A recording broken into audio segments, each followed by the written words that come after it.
Fala pessoal, tudo bem? Espero que todos estejam se cuidando. Hoje nós falaremos aí da última parte do nosso estudo de calorimetria, tá legal? Bom, uma recordação rápida do que vimos até então. Até então, havíamos estudado calor sensível, quantidade de calor sensível, né? Estudamos as propriedades de quantidade de calor, de capacidade térmica, de calor específico, né? E treinamos um pouquinho aí a parte de calor sensível. Agora a gente vai entrar na última parte de calorimetria, que é a mudança do estado físico. Até então, vocês vinham estudando perdas e recebimentos de calor para corpos que recebiam ou perdiam, mas não alteravam seu estado físico. Agora a gente vai se questionar, mas e se o corpo muda o estado físico? E se ele tem aí um espaçamento maior entre as moléculas, né, de um estado físico para outro? O que acontece, né? O que aconteceu para que isso fosse possível? Então, aqui eu fiz uma recordação rápida de mudança de estado físico para vocês, tá? Então, do estado sólido para o estado líquido, este processo a gente chama de fusão. Do estado líquido para o estado gasoso, a gente vai chamar de vaporização.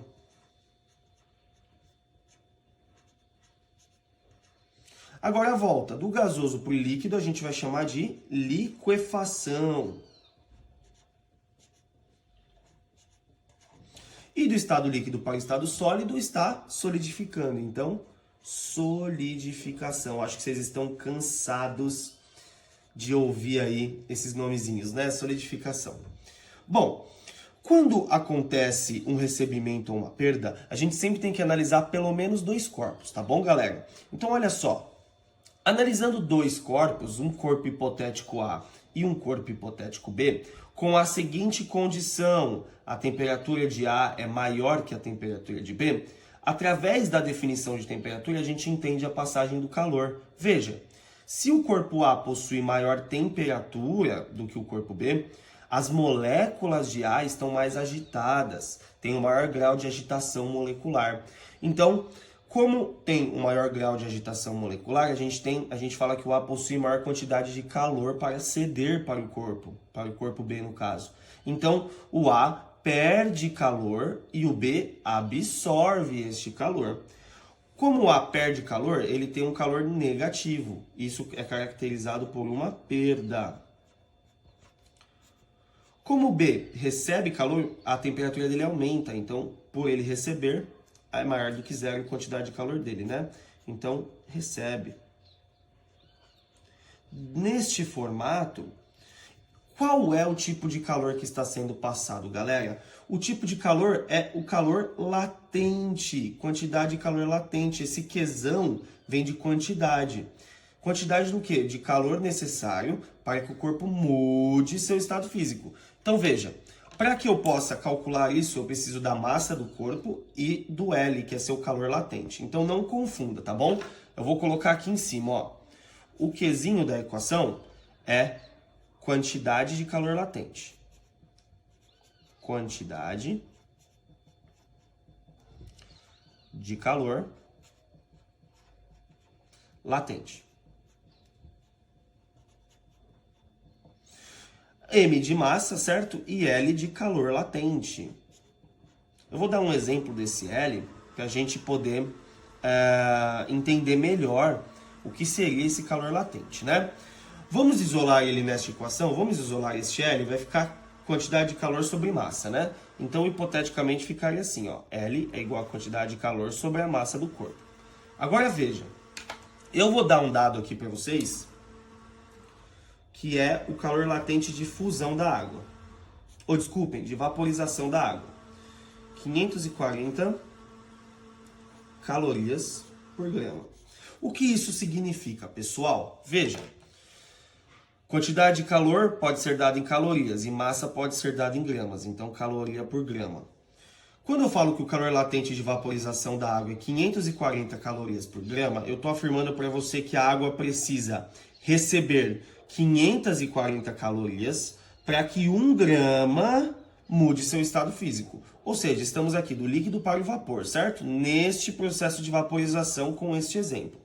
Portanto, se eu tenho a água aqui, ó, estado líquido, e eu forneço 540 calorias para ela, 1 grama desta parte, 1 grama do todo vai vaporizar. Se eu fornecer o dobro, se eu fornecer 1080, 2 gramas viram gás. E por aí vai. A função do L é exatamente esse daqui. Vou dar um outro exemplo para ficar bem claro isso. O calor latente de fusão da água. 80 calorias por grama. Interpreta esse dado agora, pessoal. Calor latente de fusão. Então, com certeza, fusão está do sólido para o líquido. Então, o gelo precisa receber 80 calorias para que 1 grama vire líquido.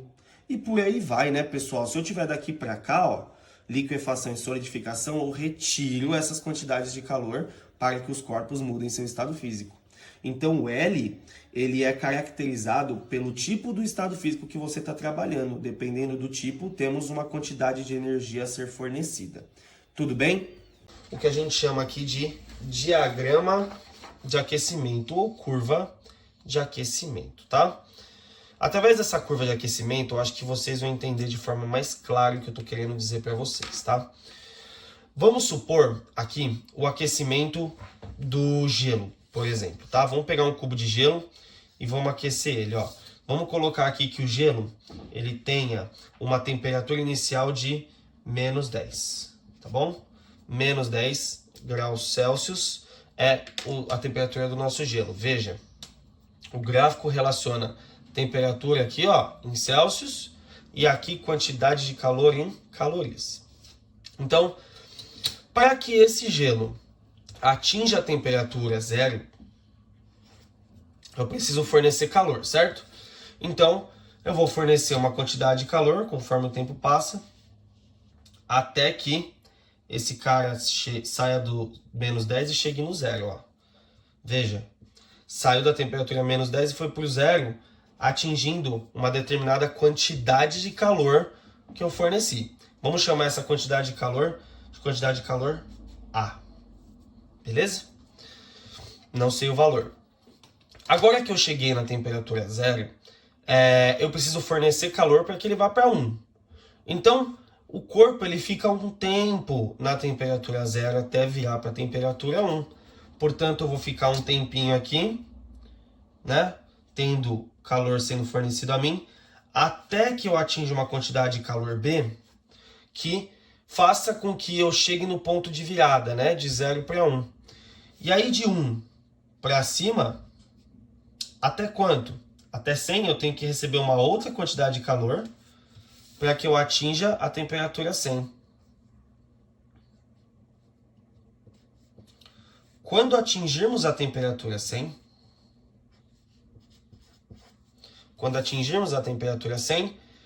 vamos tentar aqui mudar o estado físico, né? Se for a água, que a gente começou a analisar o gelo, né? Eu fico um tempo recebendo uma quantidade de calor até que eu consiga mudar meu estado físico para o vapor. Então prestem muita atenção.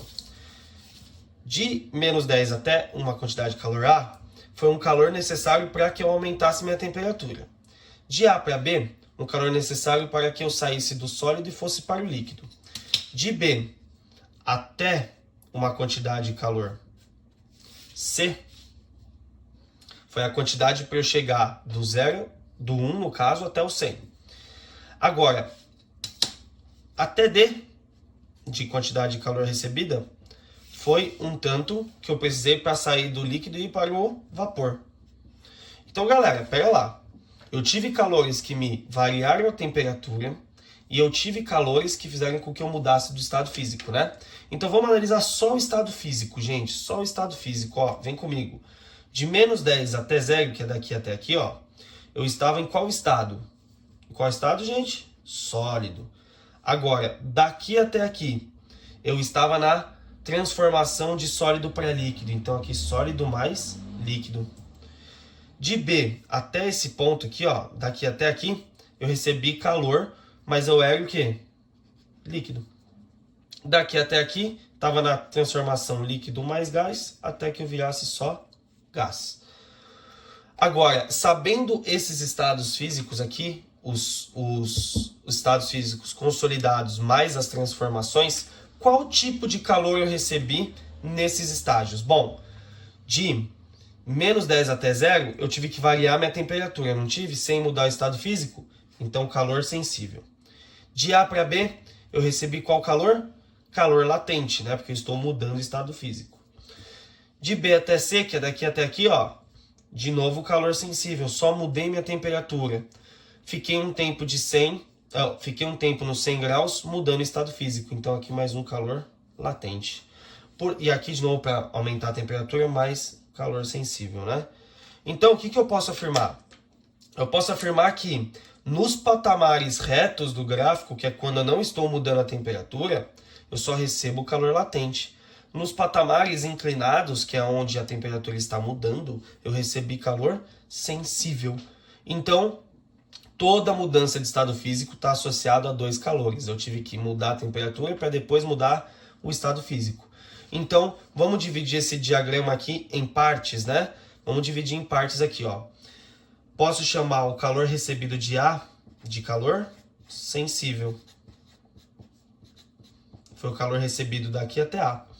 Agora, o calor recebido de A até B, posso chamar de calor latente. Certo? Agora, de B até C, que foi daqui até aqui, ó, vou chamar de QB. Apenas calor sensível novamente. Você vê que eles vão se alternando, galera? E agora, daqui para cá, né? De B até C, calor sensível. De CD, calor latente. Novamente. Tudo bem, galera? Então é importante que vocês saibam olhar o diagrama e diferenciar onde é calor sensível e onde é calor latente, para que você lembre da equação e saiba resolver os probleminhas aí, tá bom? Sabendo essa curva de aquecimento, a gente está chegando no final da aula. A gente analisa agora umas relações importantes, tá? Que é o seguinte, ó. Lembra que eu falei que usualmente a energia térmica ou o calor pode ser dado em calorias, mas que no sistema internacional é joules? Então, tem que ter um jeito de eu converter isso, né? O que eles passam pra gente, né, sempre nos enunciados, e que é uma relação válida, é que uma caloria vale aproximadamente 4,2 joules de energia. Portanto, se você precisar converter, vai usar o quê, gente? Vai usar o quê? Regra de 3, né? Então use a regra de 3 aí, para que você possa converter caloria para joule. E é importante saber que 1 quilocaloria são 1000 calorias. Professor, como assim? Gente, você nunca parou para pensar que 1 quilograma ser 1000 gramas representa que o K aqui, ó, antes da unidade, significa 1000 dela? 1000, ó. 1 quilograma, 1000 gramas. Então, 1 quilocal, 1000 cal. Beleza? Sempre usando regra de 3 para converter, tá bom, gente? Então, isso aqui é para converter as unidades de medida quando necessário, tá bom? Vamos dar uma olhadinha agora no último tópico da aula, que é o princípio do equilíbrio térmico, tá bom, gente? Olha só. O princípio do equilíbrio térmico é um princípio que é bem comum, assim, de você... Bem comum não, mas bem tranquilo de você visualizar, porque todo mundo já passou por isso. Todo mundo. Ó, você tá lá num sítio, aí você vai e entra na água. Quando você entra na água, a sua primeira reação é falar, tá fria, né? Tá gelada. E aí quem já está na água fala assim, ó, fica aí um tempinho que você acostuma. Esse acostumar significa entrar em equilíbrio térmico. O seu corpo não é mais quente, possui maior temperatura, então ele tende a fornecer calor para o corpo de menor temperatura que a água. Quando isso daí acontece, sua temperatura se abaixa e a da água na região onde você está se eleva, até o momento que as temperaturas finais sejam iguais. Então, o princípio do equilíbrio térmico na física vai buscar trabalhar essa energia térmica em trânsito de um corpo para o outro, sempre do corpo de maior energia para menor energia. Para estudar melhor isso daí, a gente coloca aqui 2 corpos inicialmente como análise em um recipiente. Esse recipiente seria chamado de calorímetro. O que seria um calorímetro? O calorímetro ele seria nada mais, nada menos que um recipiente isolado, termicamente isolado. Vamos colocar um recipiente 100% isolado como ideal, ou seja, um recipiente que não deixa que o calor entre e nem que o calor aqui dentro saia. Logo, a gente vai pensar assim, ó, se a condição que eu coloquei aqui, ó, temperatura inicial do corpo A é maior que a temperatura inicial do corpo B, o A, ele tende a fazer o quê? A doar calor para o B. Então o A fornece quantidade de calor para o B. E o B vai fazer o quê? Vai pegar essa quantidade de calor e sua temperatura vai aumentar. Se o A ele vai perder calor, a temperatura dele vai diminuir até um ponto que A e B possuem as mesmas temperaturas finais no processo. Tá bom, gente? Então, para isso, a gente vai pensar no seguinte raciocínio matemático, ó. Tudo que o A cede, o B recebe. Então, eu vou falar aqui, o calor de A tem que ser um calor negativo porque ele está perdendo, é exatamente igual à quantidade de calor recebido por B. Portanto, se eu jogar menos QA para lá, eu fico com essa expressão aqui, né? QA mais QB igual a zero. Ou seja, a soma dos calores dentro desse sistema tem que dar zero, porque tudo que um perde, o outro ganha. Tá bom? Entendeu essa ideia? Então, se a gente generalizar isso daqui para uma situação com vários corpos, eu posso falar aqui Q1 mais Q2 mais Q3 mais quantidade N infinitesimal de corpos que eu tiver no meu sistema, a soma dos calores tem que dar zero. Esse é o princípio do equilíbrio térmico. Leu a palavra em equilíbrio térmico, pode aplicar isso aqui. Cuidado, analise qual tipo de calor está sendo trabalhado aqui dentro, né? Se o exercício falar que os corpos não mudam o estado físico, calores sensíveis. Se um corpo mudar o estado físico, calor latente. Portanto, tomem cuidado na leitura do enunciado, tá bom? Quer ver um exemplo rápido? Ó? Imagina que eu tenho aqui um copo de coca na minha mão e aí a coca está numa temperatura elevada. Então eu vou vir e vou colocar 2 pedrinhas de gelo aqui. Aí eu vou falar assim, eu vou deixar um tempo até que atinja o equilíbrio térmico. Qual a temperatura final desse sistema? Primeiro, tem que ser a mesma, né? Do gelo e da água. E da coca, desculpa. Mas vamos analisar. A coca que está aqui dentro, ela é um corpo e cada gelo é outro corpo. Então temos 3 corpos na nossa situação, tá bom? Se a coca tem uma temperatura mais elevada, ela vai fornecer calor para os cubinhos de gelo que estão aqui dentro. Então os cubinhos de gelo, ao receberem calor, eles vão começar a derreter. Então o gelo, para derreter, ele varia a temperatura até zero e derrete. Então, cada gelo vai ter um calor sensível e um calor latente associado a ele. Quando o outro gelo também receber, vai ter um calor sensível mais um calor latente. E a água, como ela vai perder, ela terá um calor sensível, porque ela não muda o estado físico dela. Então, na soma do equilíbrio térmico, teríamos 5 calores. Beleza? Analisando essa situação, o que vai ser pedido propriamente, né? Qual é a temperatura final do equilíbrio térmico? Então, vamos supor que no meu exemplo, os corpos não mudam o estado físico. Então, cada quantidade de calor dessa é calor sensível. Então, vai ficar assim, ó. Massa de A vezes calor específico de A vezes variação de temperatura do corpo A mais massa de B vezes calor específico de B vezes variação de temperatura do corpo B. Tudo isso é igual a zero. Se a pergunta é a temperatura final do equilíbrio térmico, eu tenho que abrir os deltas de temperatura, né? Então vai ficar assim, ó. Massa de A vezes calor específico de A vezes temperatura final, não sei, menos a temperatura inicial que o A estava, mais massa de B, calor específico de B, vezes temperatura final, que não sabemos, menos a temperatura inicial do corpo B, tudo isso igual a zero. Então, normalmente você terá massa, calor específico de um corpo, massa, calor específico do outro corpo e as duas temperaturas iniciais. Dessa forma, calculamos a temperatura final, que deve ser igual para os dois corpos. Este é o princípio do equilíbrio térmico. Tá bom, galera? Ficou clara a teoria? Assim, eu sei que é muita informação, então você pode voltar aí no vídeo, ver, rever e tudo mais, para que as ideias entrem bem na cabeça de vocês, que fique tudo muito bem consolidado, tá bom?